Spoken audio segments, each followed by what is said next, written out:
Assalamualaikum warahmatullahi wabarakatuh.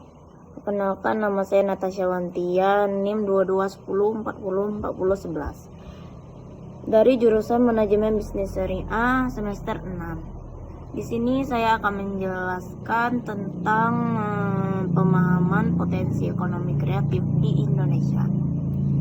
Materi yang pertama, pemahaman potensi ekonomi kreatif di Indonesia. Ekonomi kreatif di Indonesia merupakan sektor yang terus berkembang dan memiliki potensi besar untuk menjadi penggerak utama pertumbuhan ekonomi nasional. Potensi ini didasarkan pada kekayaan budaya, seni, tradisi, dan keragaman etnis yang menjadi sumber inspirasi bagi berbagai bentuk karya kreatif. Ekonomi kreatif tidak hanya berkontribusi terhadap peningkatan PDB, tetapi juga mendorong penciptaan lapangan kerja dan kewirausahaan, khususnya di lapangan generasi muda. Studi khusus di berbagai daerah menunjukkan berbagai ekonomi kreatif tumbuh secara signifikan dengan pendekatan lokal. Misalnya di Yogyakarta, sektor batik dan kerajinan berkembang pesat karena didukung oleh budaya dan komunitas kreatif yang kuat. Di Bandung, fashion dan desain menjadi motor utama, sementara Bali menjadi contoh sukses dalam memadukan pariwisata dan kreativitas lokal. Hal ini menunjukkan bahwa ketika potensi lokal dimanfaatkan dengan tepat, ekonomi kreatif bisa menjadi sumber kesejahteraan dan daya saing daerah. Materi yang kedua, pemahaman sektor-sektor ekonomi kreatif. Indonesia mengklasifikasikan ekonomi kreatif ke dalam 17 subsektor, termasuk kuliner, fashion, kriya, film, musik, fotografi, aplikasi, dan game. Setiap sektor memiliki karakteristik unik dan memberikan kontribusi berbeda terhadap perekonomian. Kuliner menjadi subsektor dengan kontribusi tertinggi terhadap PDB ekonomi kreatif, diikuti oleh fashion dan kriya. Pemahaman tiap sektor penting agar strategi pengembangan yang diterapkan dapat sesuai dengan kebutuhan dan tantangan masing-masing. Sebagai contoh, sektor animasi dan film memerlukan investasi tinggi dan teknologi canggih, sementara sektor kriya lebih bergantung pada keterampilan manual dan nilai budaya lokal. Kombinasi antara keunggulan lokal dan pemanfaatan teknologi dapat memperkuat posisi sektor-sektor ini baik di pasar domestik maupun internasional. Materi yang ketiga, pemahaman manajemen bisnis kreatif.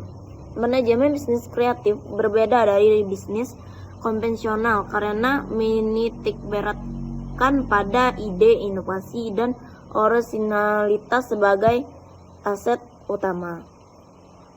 Penguasa kreatif harus mampu mengelola proses kreatif sekaligus aspek bisnis seperti perencanaan, pemasaran, produksi, distribusi, dan keuangan. Keberhasilan bisnis kreatif tidak hanya ditentukan oleh kualitas produk, tetapi juga oleh strategi pengelolaan yang efektif. Materi yang keempat, pemahaman pemasaran dan promosi produk kreatif. Pemasaran dan promosi dalam ekonomi kreatif memerlukan pendekatan yang berbeda, karena produk yang ditawarkan seringkali bersifat personal, unik, dan berbasis nilai budaya. Proses promosi tidak hanya bertujuan menjual, tetapi juga membangun cerita di balik produk tersebut. Teknologi digital sangat membantu dalam pemasaran produk kreatif, misalnya khususnya melalui media sosial, e-commerce, dan platform digital lainnya. Materi yang kelima yaitu pemahaman pariwisata kreatif. Pariwisata kreatif adalah bentuk pengembangan pariwisata yang mendorong wisatawan untuk tidak hanya melihat, tetapi juga berpartisipasi dalam pengalaman budaya lokal.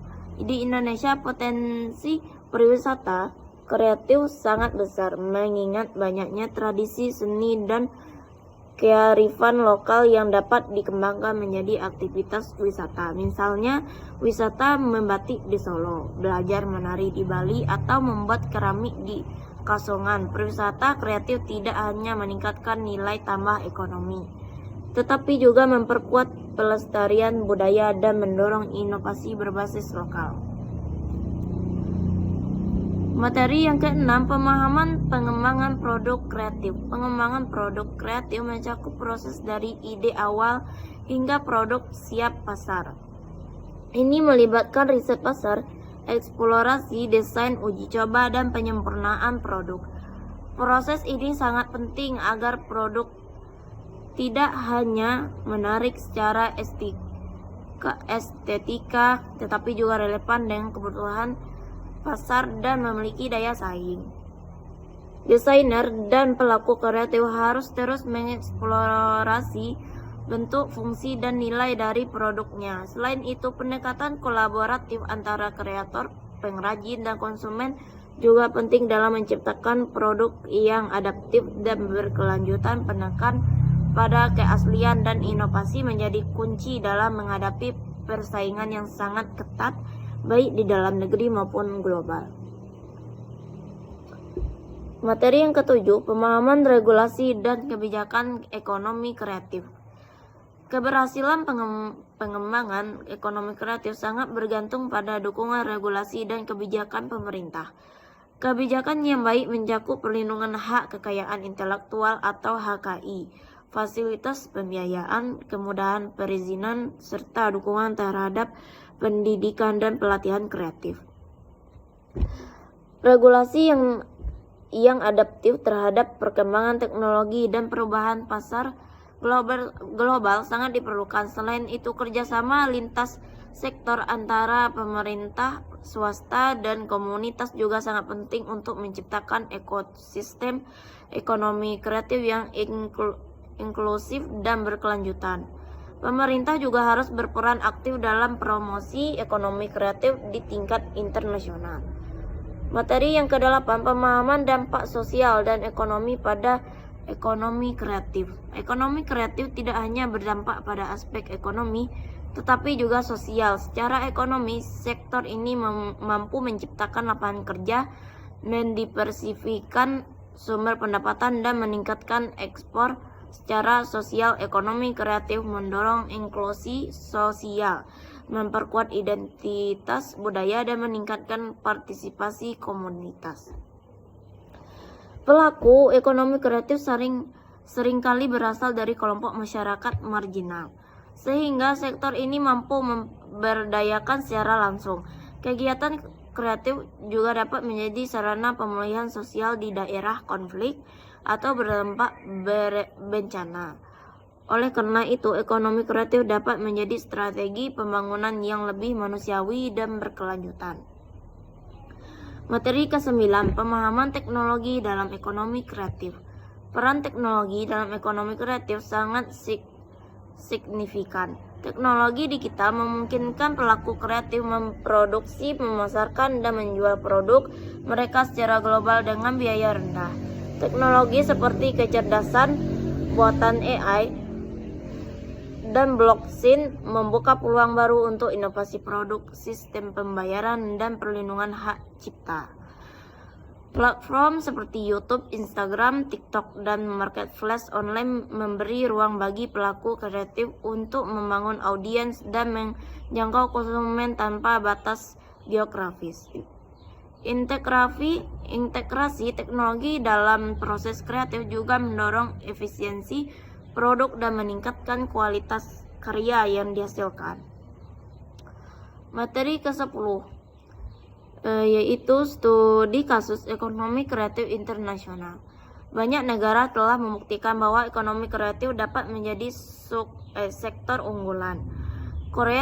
Seperti Korea Selatan dan gelombang K-pop kedramaan, sukses menembus pasar global dan menjadi alat diplomasi budaya. Inggris melalui industri musik, desain, dan film mampu menghasilkan kontribusi besar terhadap perekonomian nasional.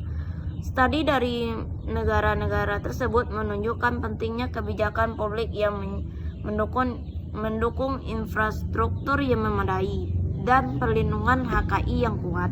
Negara-negara maju juga menunjukkan bahwa sinergi antara kreativitas, teknologi, dan strategi ekspor dapat mengangkat citra bangsa serta menciptakan dampak ekonomi yang signifikan. Selanjutnya materi yang ke-11, pemahaman peran komunitas lokal dalam ekonomi kreatif. Merupakan fondasi dari ekonomi kreatif, mereka adalah pelaku utama dalam menjaga warisan budaya, menciptakan inovasi lokal, dan membangun solidaritas sosial. Peran komunitas menjadi krusial dalam memperkuat ekosistem kreatif yang berbasis nilai lokal. Komunitas yang kuat akan menghasilkan inovasi yang autentik dan memiliki identitas yang jelas. Pemerintah dan lembaga pendukung perlu memberikan ruang dan dukungan agar komunitas ini dapat berkembang secara mandiri. Selain itu, penguatan kapasitas dan akses terhadap pasar akan membantu komunitas lokal untuk lebih berdaya secara ekonomi. Materi terakhir yaitu materi ke-12, pemahaman etika dan tanggung jawab sosial pada ekonomi kreatif. Dalam ekonomi kreatif, penting untuk menjaga prinsip etika dalam seluruh proses produksi dan distribusi. Hal ini mencakup penghargaan terhadap hak cipta, pelestarian budaya, kejujuran dalam klaim produk, dan perlindungan terhadap pelaku kreatif dari eksploitasi. Tanggung jawab sosial juga menjadi bagian penting, terutama dalam memastikan bahwa kegiatan kreatif tidak merusak lingkungan atau merugikan komunitas asal budaya. Produk yang dihasilkan sebaiknya mengandung nilai-nilai edukatif, inspiratif, dan memperkuat jati diri bangsa. Pelaku ekonomi kreatif juga diharapkan mampu berkontribusi terhadap pembangunan sosial yang inklusif dan berkelanjutan. Mungkin itu saja yang dapat saya jelaskan dari materi ekonomi kreatif. Assalamualaikum warahmatullahi wabarakatuh.